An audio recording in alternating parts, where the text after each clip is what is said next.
Hello, I'm doctor Srividya, senior homeopathy consultant, doctor care homeopathy, LB Nagar. Present డేస్లో చిన్న పిల్లలు, especially 2 సంవత్సరాల నుంచి 10 సంవత్సరాల పిల్లలు చాలామంది ఇమ్యూనిటీ తక్కువగా ఉండడం వల్ల వచ్చే ఇష్యూస్, ఒకటి adenoids and second thing tonsillitis ప్రాబ్లంతో చాలామంది ఎఫెక్ట్ అవ్వడం జరుగుతుంది. సో ఈ చిన్న పిల్లల్లో జనరల్గా ఎడినాయిడ్స్ అనేది ఏంటంటే ప్రతి ఒక్కరిలో నోస్ వెనక భాగంలో గొంతులో ఉండే నార్మల్ లింఫాయిడ్ టిష్యూనే ఎడినాయిడ్స్ అంటారు. ఇది అందరిలో ఉంటుంది. ఎడినాయిడ్స్ వల్ల అడ్వాంటేజ్ ఏంటంటే ఇది ఇమ్యూన్ సిస్టంలో ఒక భాగం. వెదర్ చేంజ్ అయినప్పుడు, ఏదైనా ఇన్ఫెక్షన్కి లోనైనప్పుడు పిల్లల్ని కాపాడుతుంటాయి ఎడినాయిడ్స్ అండ్ టాన్సిల్స్. ఈ చిన్న పిల్లల్లో ఎస్పెషల్లీ 2 years నుంచి 10-12 సంవత్సరాల ఏజ్ గ్రూప్ పిల్లల్లో ఎడినాయిడ్స్ అనేవి చాలా యాక్టివ్గా ఉంటాయి. అంటే బయట నుంచి వచ్చే ఫారిన్ పార్టికల్స్ కానీ బ్యాక్టీరియా, వైరస్ నుంచి ప్రొటెక్ట్ చేయడం అనేది ఈ ఎడినాయిడ్స్ యొక్క ఫంక్షన్. ఎవరిలో అయితే రిపీటెడ్ ఇన్ఫెక్షన్స్ ఉంటాయో వాళ్ళలో ఉండాల్సిన సైజ్ కంటే చాలా లార్జ్గా, అంటే స్వెల్ అయిపోయి ఉంటాయి.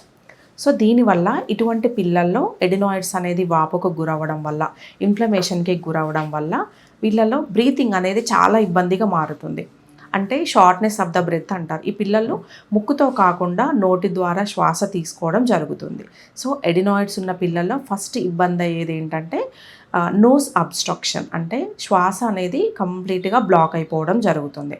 And second thing recurrent cold and cough. Every month 3 లేదా 4 సార్లు రిపీటెడ్గా కోల్డ్ కాఫ్ రావటం, ప్రతి చిన్నదానికి ఎఫెక్ట్ అవ్వడం, వెదర్ చేంజ్ అయినా, కోల్డ్ ఐటమ్స్ తీసుకున్నా, కూల్ డ్రింక్స్ తాగినా ఇమ్మీడియట్గా ఈ పిల్లల్లో దగ్గు రావటం, దాని తర్వాత కాంప్లికేట్ అయి ఫీవర్ వరకు దారి తీయడం అనేది ఇంపార్టెంట్ సిమ్టమ్గా చెప్పుకోవచ్చు. ఏ పిల్లలు అయితే ఎడినాయిడ్స్ సమస్యతో బాధపడుతుంటారో వాళ్ళల్లో రిపీటెడ్గా కోల్డ్ కాఫ్ ఈవెన్ సమ్మర్లో కూడా వచ్చే అవకాశం ఉంటుంది.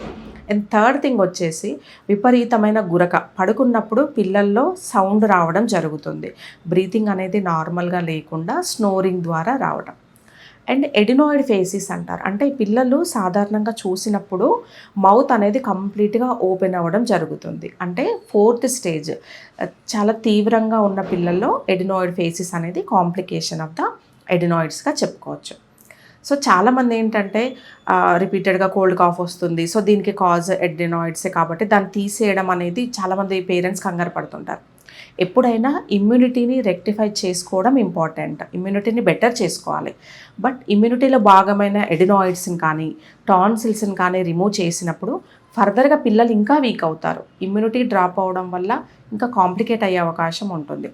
ఇటువంటి పిల్లల్లో ఐక్యూ కూడా తక్కువగా ఉంటుంది. అంటే బ్రీతింగ్ ప్రాపర్గా లేనప్పుడు వాళ్ళలో కాన్సన్ట్రేషన్ అనేది సరిగ్గా ఉండదు. అండ్ సెకండ్ థింగ్ వచ్చేసి వాళ్ళలో న్యూట్రిషన్ వాల్యూస్ చాలా తక్కువగా ఉంటాయి. అంటే ఎడినాయిడ్స్, టాన్సిల్స్ ఉన్న పిల్లల్లో ఫిజికల్గా గ్రోత్ ఉండదు. చాలా లీన్ థిన్గా ఉండడం, బాడీ గ్రోత్ కూడా పెద్దగా ఉండదు. సో ఎప్పుడైనా ప్రాబ్లమ్కి సొల్యూషన్ ఇమ్యూనిటీని రెక్టిఫై చేయడం. సో రూట్ కాజ్ హోమియోపతిలో ఏంటంటే మెయిన్గా ఇలాంటి ఇష్యూస్కి గ్లాండ్ తీసేయడం కంటే కూడా, ఏదైతే ఇన్ఫెక్టెడ్ పార్ట్ని రిమూవ్ చేయడం కంటే కూడా దాన్ని తట్టుకునే శక్తి, అంటే ఇమ్యూనిటీని బూస్టప్ చేయడం ద్వారా పిల్లల్లో న్యాచురల్గానే మెకానిజం అనేది ఇంప్రూవ్ అవ్వడం జరుగుతుంది. సో దీని ద్వారా స్లోగా స్నోరింగ్ తగ్గుతుంది, ఇన్ఫెక్టెడ్ గ్లాండ్స్ న్యాచురల్గా నార్మల్గా వచ్చే అవకాశం ఉంటుంది. అండ్ సెకండ్ థింగ్ ఇవి క్యూర్ అయిన తర్వాత ఫిజికల్ డెవలప్మెంట్ కూడా పాసిబుల్ అయ్యే అవకాశం ఉంటుంది. సో సర్జరీ అనేది బెస్ట్ ఆప్షన్ కాదు, ఎస్పెషల్లీ చిన్న పిల్లల్లో. దాని ఇమ్యూనిటీ మెకానిజం ద్వారా ఇంప్రూవ్ చేసుకోవడం అనేది బెస్ట్ ఆప్షన్. మా దగ్గరికి చాలామంది పేరెంట్స్ 2nd స్టేజ్లో ఉంది, 3rd స్టేజ్లో ఉంది, ఇది తగ్గదు, సర్జరీ చేయించుకుంటామని చెప్తారు. రీసెంట్గా మా దగ్గరికి ఒక 4 years బాయ్, తనకు రిపీటెడ్గా నిమోనియా రావడం బై బర్త్ నుంచి, at the age of 2nd month 3rd month నుంచి రిపీటెడ్గా నిమోనియా అటాక్ అవ్వడం. సో దాని ద్వారా 2 years తర్వాత తనకి ఎడినాయిడ్స్, ఇలా ప్రాబ్లమ్స్ అన్నీ 1 by 1 రావడం జరిగింది. సో వాళ్ళ ఫ్యామిలీలో ఆల్రెడీ వేరే కిడ్ వాళ్ళు వాడి ఉన్నారు, వాళ్ళ ద్వారా రావడం జరిగింది. సో మేము క్లియర్గా ఎక్స్ప్లెయిన్ చేసాము అడ్వాంటేజ్ ఆఫ్ ద హోమియోపతి. దీని ద్వారా బేబీ యొక్క ఫ్యూచర్ బాగుంటుంది. అంటే గ్రోత్ డెవలప్ అవుతుంది, ఇమ్యూనిటీ పవర్ పెరుగుతుంది, రిపీటెడ్గా వచ్చే ఇన్ఫెక్షన్స్ తగ్గుతాయి.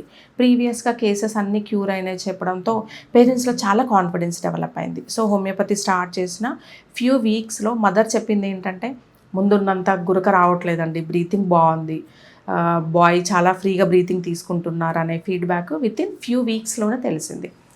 So maximum cases even second stage third stage ఉన్న ఎడినాయిడ్స్ కూడా హోమియోపతి ద్వారా తగ్గిపోయే అవకాశం ఉంటుంది.